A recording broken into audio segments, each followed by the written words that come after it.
The baby is clinically dead. His father can only watch on.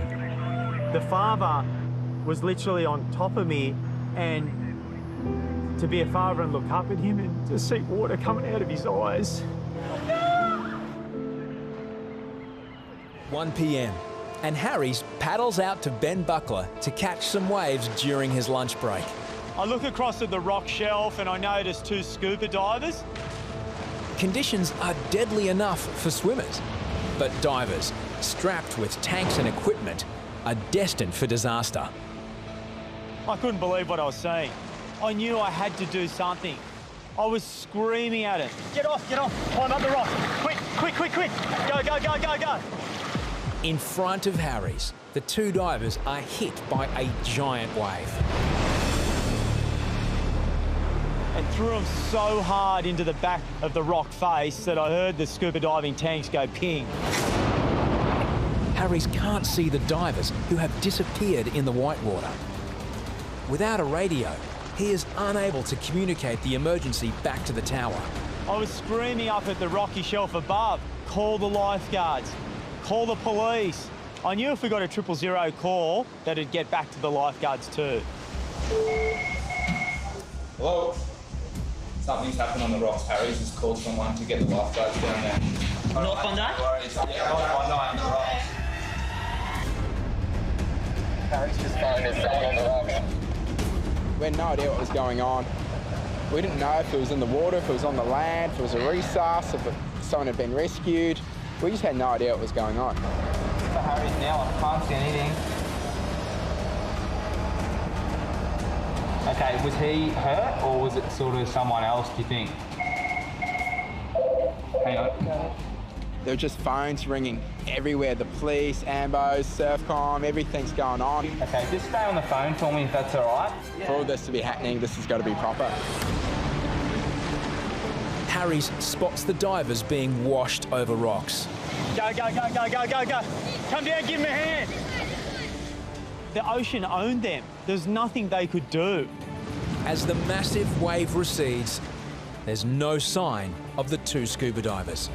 I knew I had to get into the boat ramp myself, and in that time, I couldn't locate them. So I'm picturing that they're going to be in a cave, dead. We don't really know the intricacies of it at the moment. I've got a young girl on the phone to me and she said that Harries has yelled for help. Before I knew it, there was emergency services. Everybody was turning up. Yeah, it was on. Harries is the only lifeguard who knows the last location of the 2 divers.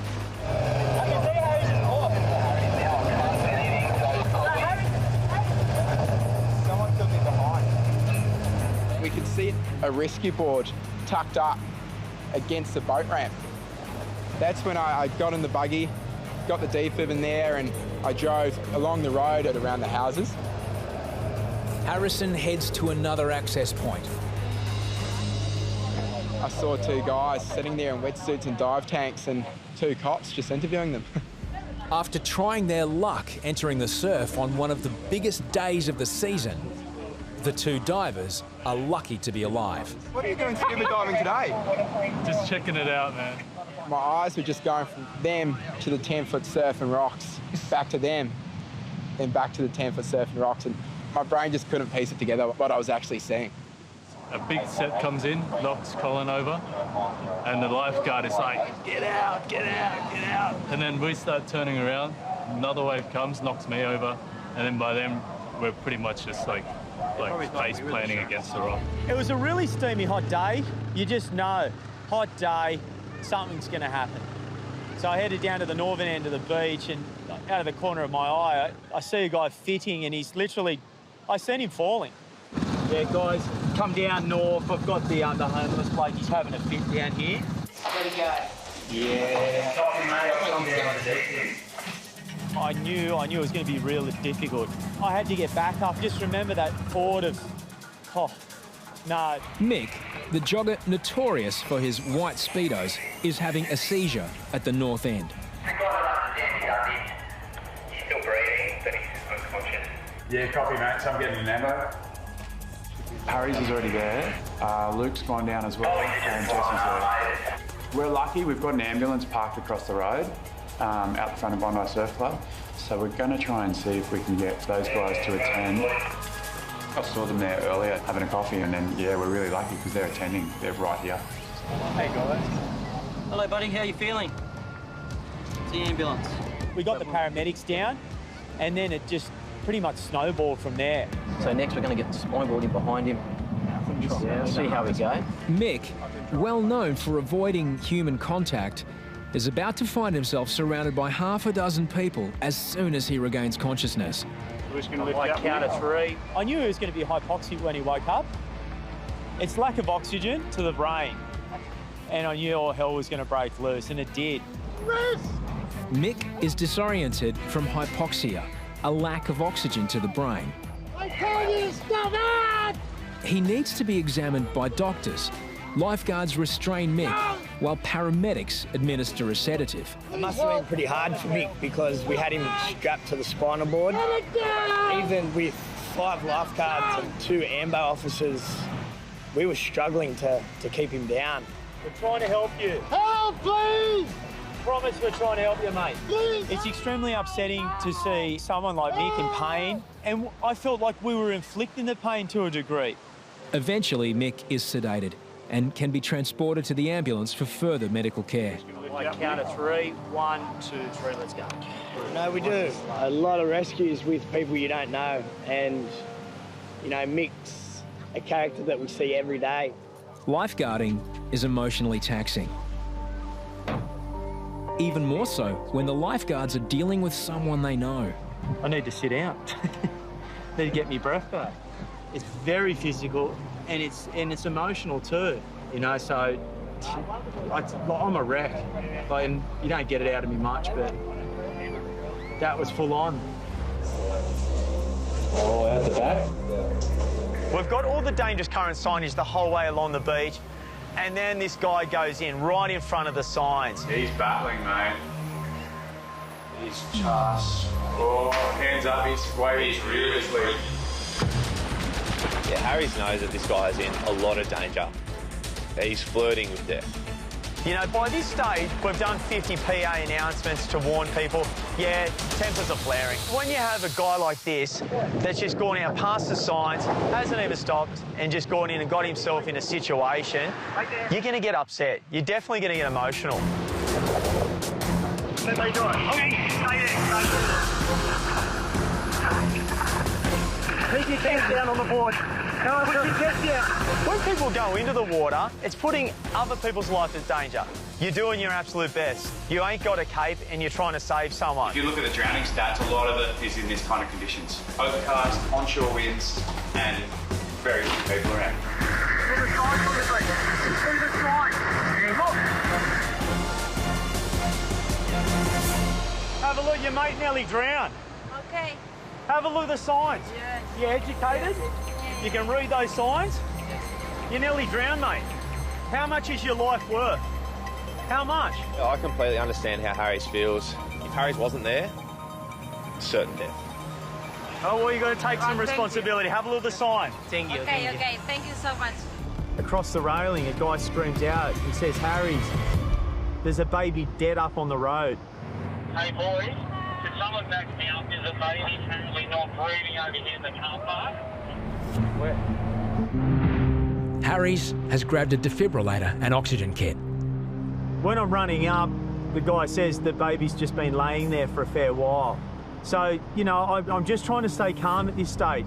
I'm just trying to take deep breaths. If it is a baby, this is the most important thing ever. Survival of life for a child surpasses anything I've ever done in my career. You know it's serious because there's bystanders in the park just pointing that way, that way. Where are we going? You know, you're preparing for the worst.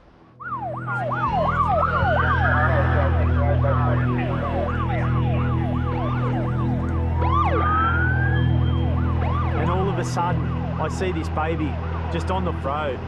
The baby showed no signs of life. It was not breathing.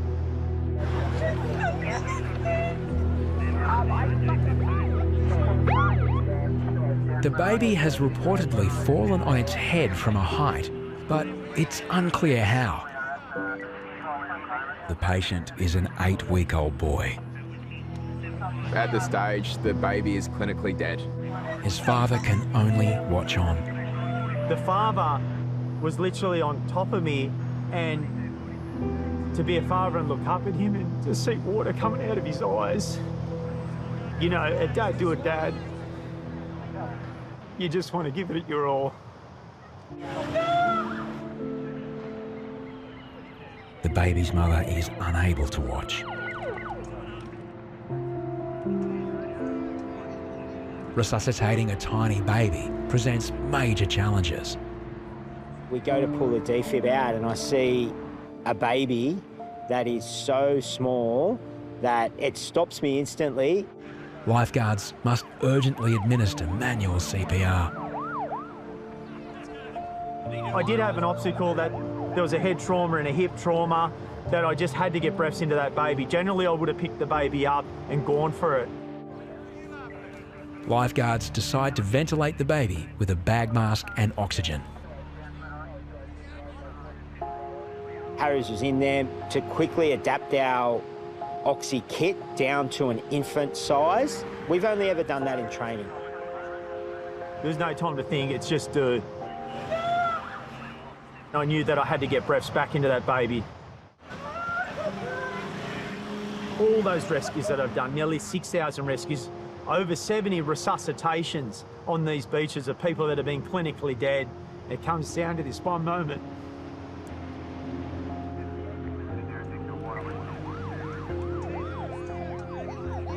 After the third breath of breathing that baby up, I started to see the rise and fall of the baby's chest.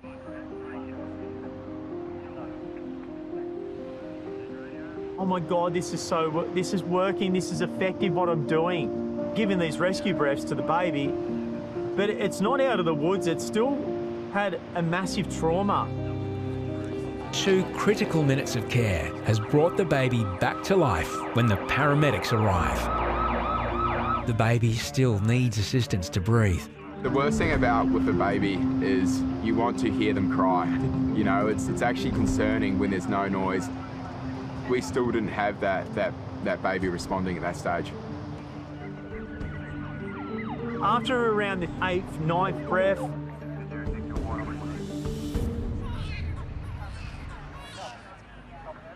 I hear the baby cry.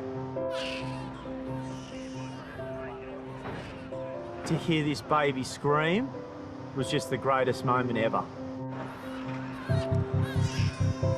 It was a miracle, really. It was a New Year's Day miracle, you know, and far out. Yeah, it's had 10 New Year's Days down here, but I tell you what, that's one I'll never forget. To see the look on Harrison's face and to see the look on Beardy's face, this was real, this was raw, this is rare.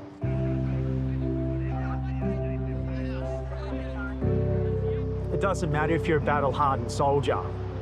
It's going to affect you. You've got to bring out your A game. It's going to test you to your core. And there's so much going through my mind. Of course, like my 2 boys, like my world. And then there's a lot more that affects me. That I lost my father like 6 months ago. All of a sudden, like, I've got this baby, I've lost someone that's elderly, and I've got this baby in front of me. And I'm thinking, I've lost my father, but here's my chance to have an infant, to give this child a new life.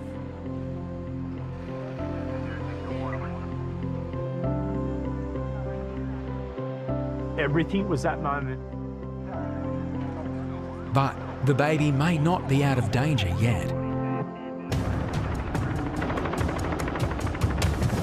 A special casualty access team, known as SCAT, arrives to help assess any head trauma. And incredible seeing that chopper come in and just landed straight away on the golf course. On the toll chopper as well, they've actually got a doctor. All hands are on deck for this incident. intensive care paramedics hand it over to the SCAT team and they treat the baby. They loaded the little boy straight in to get him straight to the kids' hospital.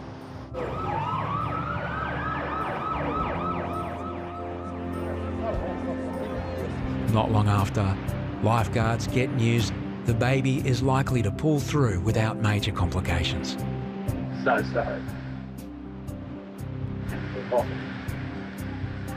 Well,